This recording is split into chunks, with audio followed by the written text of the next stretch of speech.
Ciao toi, moi c'est David, je suis designer papier et je te souhaite la bienvenue dans cet atelier. Et aujourd'hui, on va voir ensemble comment fabriquer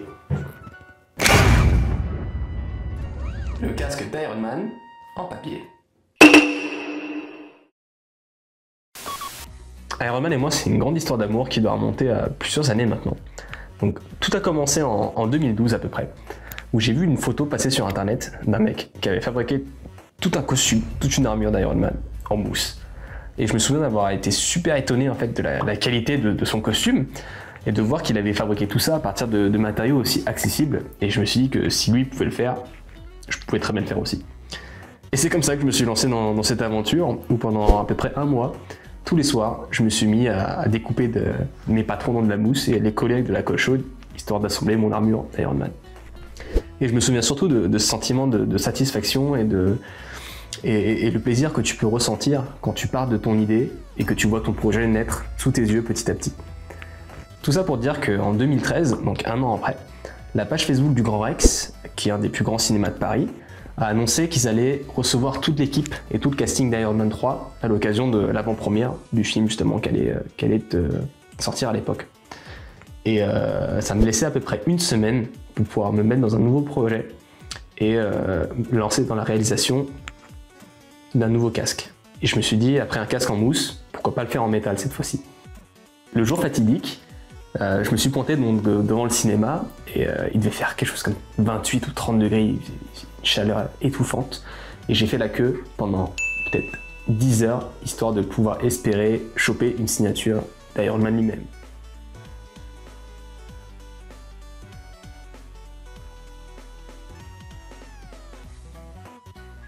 Et tu sais quoi ?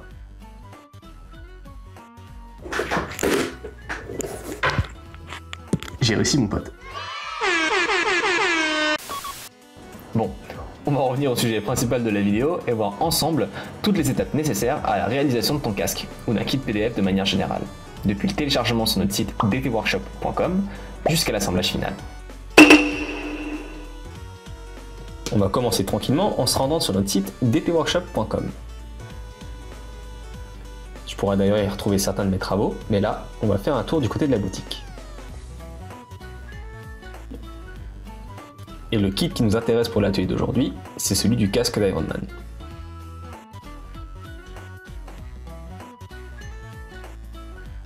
Tu peux l'ajouter à ton panier ou cliquer sur acheter maintenant. Mais t'inquiète pas, je t'en fais cadeau et il sera entièrement gratuit. Tu auras juste à remplir quelques informations ou bien créer un compte afin de pouvoir accéder au téléchargement. Une fois terminé, continue tranquillement jusqu'à ce que tu tombes sur le gros bouton de téléchargement. Tu recevras également un lien via ta boîte mail, alors pense à vérifier dans tes courriers indésirables si tu n'as toujours rien reçu après quelques minutes. Une fois téléchargé, tu recevras un fichier zip à décompresser. Fais un clic droit sur le dossier, puis extraire vers DT Workshop PDF casque Iron Man. Tu peux supprimer le fichier compressé. Et dans notre nouveau dossier, tu trouveras une multitude de PDF. Tu peux laisser le dossier macOS X de côté ou bien le supprimer. Ce qui nous intéresse ici, ce sont tout d'abord les fichiers blanc 1, noir 1, or 2 et rouge 4, qui contiennent les patrons à imprimer.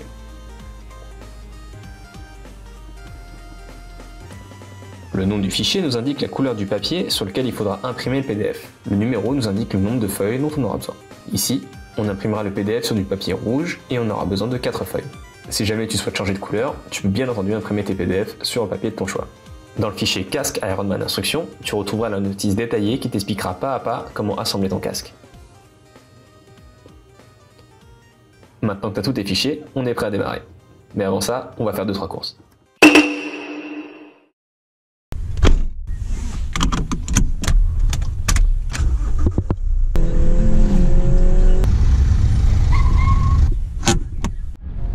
Oh yeah, le plan Cultura.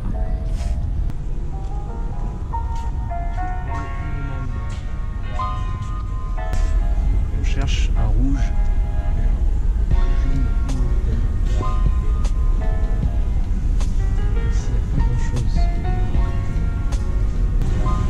Il n'y a pas le papier que t'avais? Non, il faut aller voir dans les petits papiers. Je l'ai acheté ici, mais bon, bah, on n'a pas trouvé de papier qu'il nous faut, du coup on va chercher les outils. Tu peux choisir soit de la colle blanche au papier, ou alors tu as les petits rouleaux de scotch qui effacent les bouts, c'est vraiment pas mal. Moi perso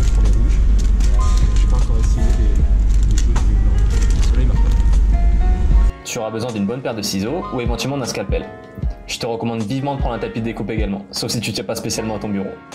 Customiser le masque à la fin, on aura peut-être besoin soit d'encre de Chine, donc soit de la peinture noire, acrylique éventuellement, et des pinceaux. Comme pinceau, je te conseille de prendre cela avec un poil à ceinture. Je crois que c'est tout.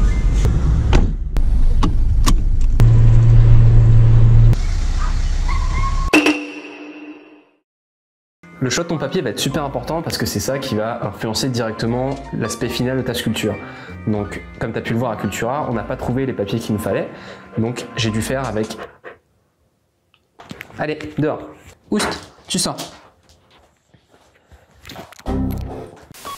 Comme tu as pu le voir, on n'a pas trouvé ce qu'on aurait préféré avoir pour fabriquer ce casque à Cultura. Donc, on va devoir faire avec des papiers qui me restaient dans l'ancien projet. On aura donc besoin d'une feuille blanche, une feuille noire, 2 feuilles dorées et de 4 feuilles rouges. Je te conseillerais de prendre entre du 220 et du 280 grammes. C'est un petit peu épais, mais comme on va devoir en faire un masque qu'on va porter, il vaut mieux que ce soit assez solide.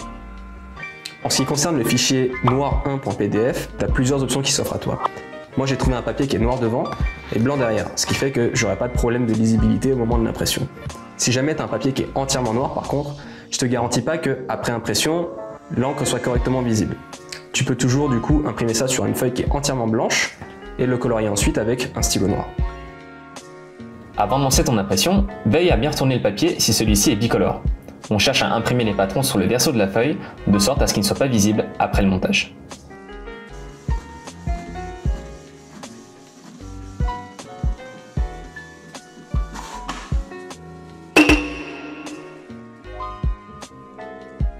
L'étape suivante consiste à ranurer toutes les lignes en trétillés que tu trouveras sur les patrons, de manière à faciliter le pliage des pièces. Et pour ce faire, on aura besoin d'un outil. Ici, le traditionnel plieur à papier. Tu peux également utiliser n'importe quel outil qui te permettra de faire une rainure. Moi, j'aime bien ce stylo à billes sans encre. Il a un design ergonomique qui, en plus d'être super cool, fera beaucoup de bien à ton poignet si, comme moi, tu passes des journées entières à papercrafter. À l'aide d'une règle et de ton outil, trace le long des trétillés en appuyant suffisamment fort pour marquer le papier. Ça devrait te donner quelque chose comme ça. Concernant les pointillés avec le cercle au milieu, je te conseillerais d'utiliser soit un scalpel, soit un cutter. Cette fois-ci, on va chercher à entailler le papier en faisant bien attention à ne pas appuyer trop fort au risque de traverser et de découper le papier. Je te recommande ces techniques uniquement quand tu travailles avec un papier qui est épais. Si ton papier est fin, tu peux garder le même outil pour ranurer les trétillés et les pointillés. Une fois que tu as terminé de ranurer toutes les feuilles, on va pouvoir passer à la découpe. Et là, il va falloir faire un choix. Est-ce que tu es plutôt team cutter ou team ciseaux? Veille simplement à bien découper avec le plus de précision possible, en suivant bien la ligne de contour noir.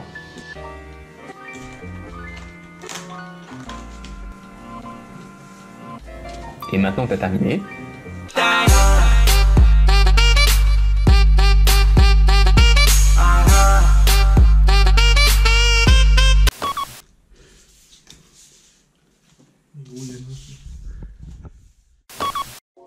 maintenant que tes pièces sont prêtes, je vais te proposer 3 méthodes d'assemblage, avec de la colle blanche, de la colle en gel ou du scotch double face. On va commencer avec celui-ci parce qu'on va avoir un peu de préparation à faire avant de se lancer dans l'assemblage. On va donc poser notre scotch sur une des languettes, comme ceci. Et une petite astuce, appuie légèrement ici de manière à bloquer ton rouleau.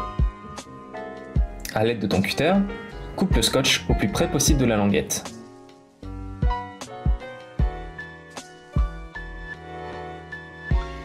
L'avantage d'avoir bloqué ton scotch, c'est que tu vas pouvoir le ressaisir beaucoup plus rapidement, et donc gagner pas mal de temps sur cette étape. On le pose sur la languette, on bloque le scotch, et on coupe. Tu devrais te retrouver avec quelque chose comme ça. N'oublie pas de découper tous les petits morceaux qui pourraient éventuellement dépasser.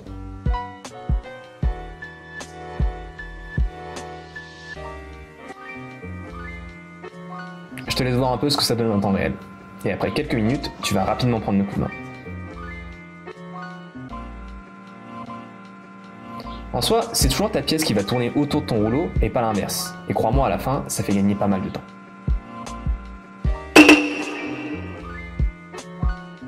Maintenant, on peut passer au pliage. Sur les trétillés, on va venir plier le papier vers l'intérieur, ce qu'on appelle un pli-vallée.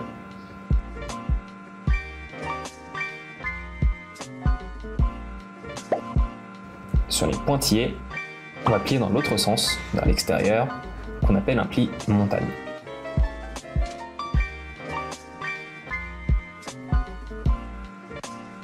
Et voilà, t'as plus qu'à faire ça avec toutes les pièces.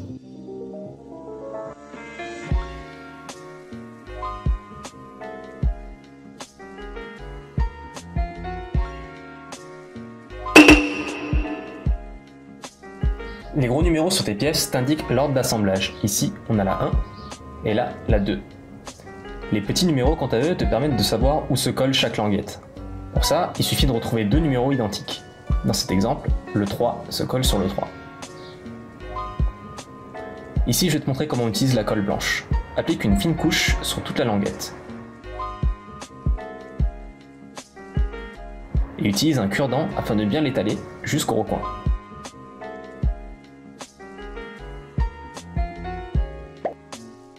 Maintiens les pièces en place quelques secondes le temps que la colle puisse sécher. Pour la colle en gel, c'est exactement le même principe. Repère deux numéros identiques, applique la colle, étale avec un cure-dent et maintiens en place le temps que ça sèche. Les pièces seront mieux maintenues avec de la colle, mais je trouve que ça peut rapidement devenir salissant. En fait, il suffit qu'il y en ait un tout petit peu qui déborde et ça peut salir tout ton papier. Du coup, la troisième méthode est ma favorite, le scotch double face. Retire la languette et colle tes pièces. Tu vois, on a perdu un petit peu de temps avant pour placer tous nos scotch et maintenant ça va beaucoup plus vite au moment de l'assemblage et ça devient beaucoup plus intéressant. L'autre avantage, si tu as préparé toutes tes pièces à l'avance, c'est que tu peux plus facilement les emporter avec toi pour les assembler ailleurs ou bien reprendre ta construction en plusieurs sessions là où tu l'avais laissé.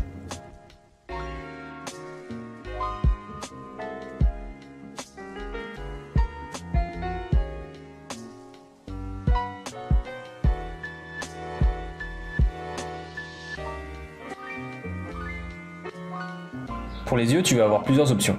Avec la première, tu n'auras aucune visibilité, mais un plus beau rendu. Pour ça, tu auras besoin des pièces 7 et 8. La seconde, tu pourras voir un petit peu à travers des fentes, tout en conservant les yeux blancs sur le casque. Là, tu auras besoin des pièces 7' et 8'. Et enfin, la troisième, tu pourras voir pleinement, mais on verra aussi tes yeux à travers. Là, ça doit te choisir. Moi, comme c'est un casque qui sera plutôt destiné à être exposé, j'ai opté pour la première option. Bon, à partir de maintenant, je vais avoir un petit peu moins de choses à te raconter, du coup je te laisse avec un timelapse de l'assemblage.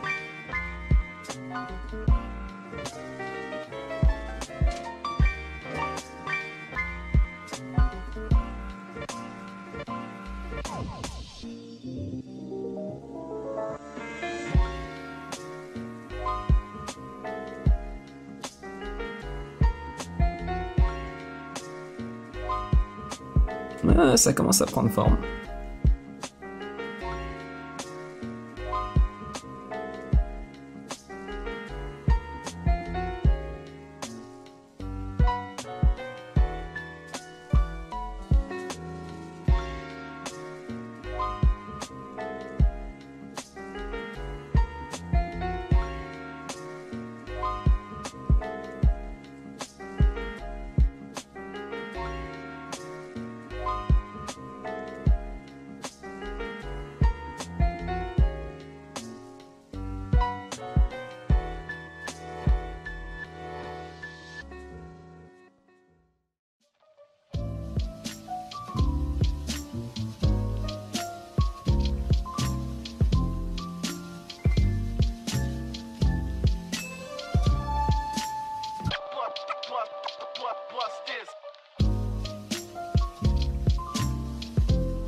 Là, on a reçu la dernière pièce avec le numéro 28.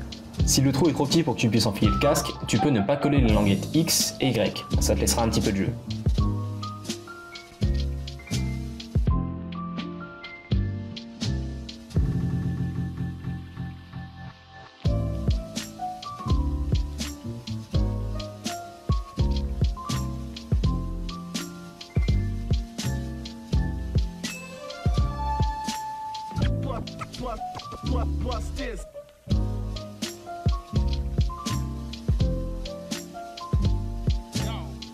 Et le montage est terminé. Tu peux t'arrêter ici si le look te convient, mais moi je trouve qu'il est un petit peu trop propre. Et pour y remédier, je vais te montrer comment lui donner un look un petit peu plus abîmé. Pour ça, je vais reprendre mon casque en métal et te montrer un peu ce que j'ai fait dessus. En fait, j'ai rajouté quelques marques d'usure et des rayures avec la peinture ici et ici, qui vont être assez subtiles, mais qui vont faire toute la différence. On va avoir besoin d'un peu de peinture argentée. À l'aide d'un petit pinceau, on va venir peindre tous les endroits où le casque serait susceptible d'être rayé s'il tombait par terre par exemple. Donc par ici, un peu ici.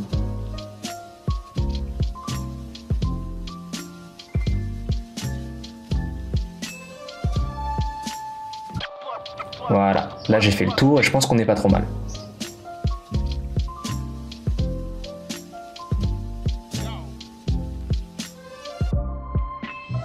Maintenant, on va utiliser de la peinture noire pour le salir un petit peu.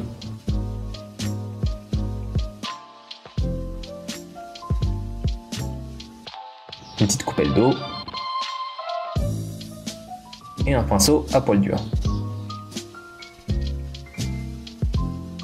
Dilue un petit peu la peinture avec de l'eau. Et maintenant, tartine ton casque. Et tu peux y aller. Utilise ensuite un petit chiffon pour tamponner et estomper un peu la peinture. Le papier que j'utilise ici résiste un petit peu à l'eau. Du coup, si toi tu as choisi un papier qui absorbe l'eau, retire un maximum de peinture de ton pinceau avant de l'appliquer sur le casque. Autrement, tu vas te retrouver avec une grosse tache noire que tu pourras pas retirer, même en utilisant un chiffon. Et tu sais quoi, je pense que je vais recommencer cette étape, mais avec de la peinture argentée cette fois.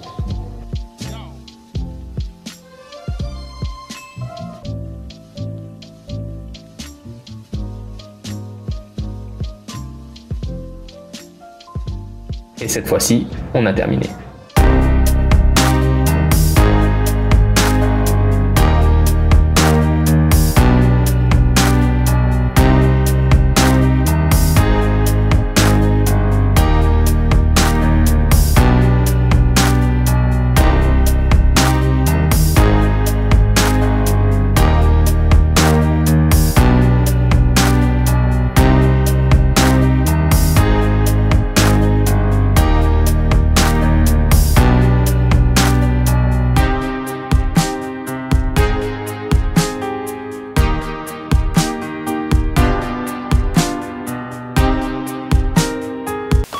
Et voilà, l'atelier est maintenant terminé. Alors, je sais pas si tous les détails vont bien s'afficher à la caméra, mais je peux t'assurer qu'à l'œil nu, ça fait toute la différence. Et maintenant, tu as toutes les clés en main pour pouvoir monter nos kits PDF. Je te laisse me dire en commentaire ou sur les réseaux sociaux ce que tu voudrais qu'on fabrique ensemble la prochaine fois. Et en attendant, je te dis à bientôt, et on se retrouve pour un prochain atelier. Ico. Ah oui, et une dernière chose. On fait gagner pas un, mais 2 casques Iron Man déjà montés. Et pour participer, c'est super simple. Tout ce que tu as à faire, c'est de t'abonner à la chaîne et me dire en commentaire qui est ton super-héros favori. Allez, cette fois-ci je te laisse vraiment.